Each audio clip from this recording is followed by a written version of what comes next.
मेरे सम्मानित दर्शकगण, मैं एडवोकेट के.बी. सिंह आपका स्वागत करता है।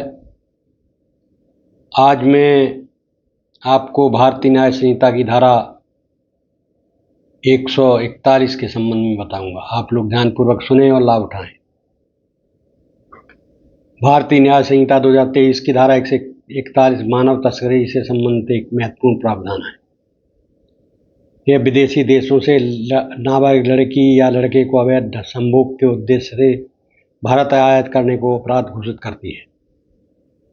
जो कोई भारत के बाहर किसी देश से 21 वर्ष से कम आयु की किसी लड़की या 18 साल से कम आयु के किसी लड़के को भारत में इस आशय से आयात करेगा कि लड़की या लड़के को किसी अन्य व्यक्ति के साथ अवैध संभोग के लिए मजबूर किया जाए या बहकाया जाए, या यह संभाव्य जानते हुए कि लड़की या लड़के को मजबूर किया जाएगा या बहकाया जाएगा, तो उसे 10 वर्ष तक की कारावास की दंडनीय होगा और जुर्माने से भी दंडनीय होगा।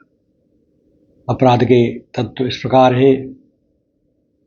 अपराध के मुख्य तत्व विदेश से आयात करना है, जिसमें इरादा या ज्ञान शामिल होना चाहिए कि नाबालिग को यौन शोषण के लिए इस्तेमाल किया जाएगा। लड़के की आयु सीमा 21 वर्ष से कम और लड़के की 18 वर्ष से कम है। यह संज्ञेय और गैर जमानती अपराध है। दोषी पाए जाने पर न्यूनतम 10 वर्ष तक की सश्रम कारावास और अनिवार्य जुर्माना होता है। यह धारा बाल संरक्षण को मजबूत करती है।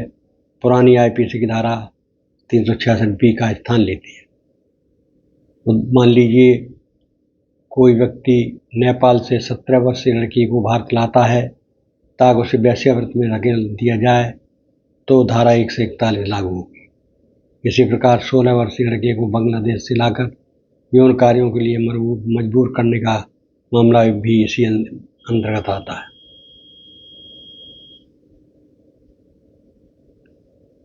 इस प्रकार आपने देखा कि विदेश से आयात करने वाले मानव तस्करी के संबंध में ये धारा है। इस धारा में अपराध करने वालों को 10 वर्ष तक के कठोर कारावास से दंडित किया जा सकता है और यह न्यूनतम सजा नहीं है, और लेकिन अधिकतम सीमा 10 वर्ष निर्धारित है, जो अपराध की गंभीरता पर अदालत के विवेक पर निर्भर करती है। जुर्माने का प्रावधान। दोष सिद्ध पर अनिवार्य जुर्माना भी लगाया जाता है, जिसकी राष्ट्रीय अदालत तय करती है।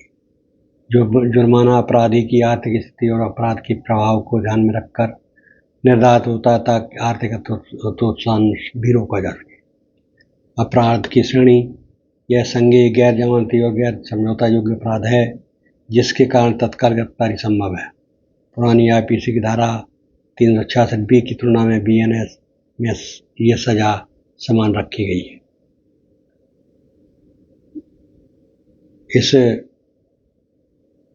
इस धारा के अंतर्गत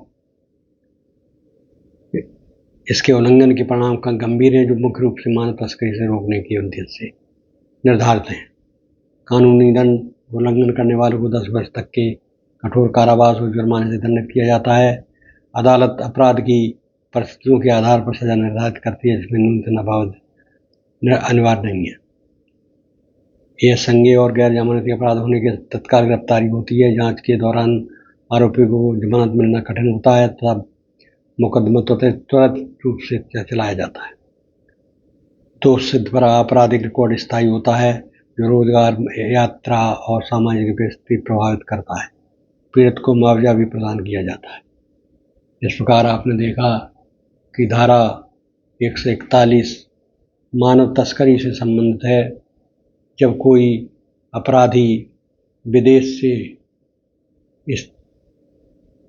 कोई नाबालिग लड़का या लड़की को लेकर आता है और उसका इरादा उससे अवैध वेश्यावृत्ति में ढकेलना होता है, तो इसके लिए उसे कठोर दंड दिया जाता है। उसके लिए उसे 10 वर्ष का कठोर कारावास एवं जुर्माने का प्रावधान है।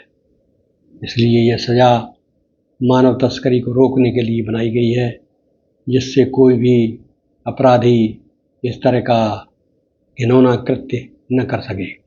और नाबालिग लड़के या लड़कियां सुरक्षित रहें। धन्यवाद। अब अगली धारा में आपसे पुनः मुलाकात करूंगा, तब तक मैं आपसे आज्ञा लेता हूँ।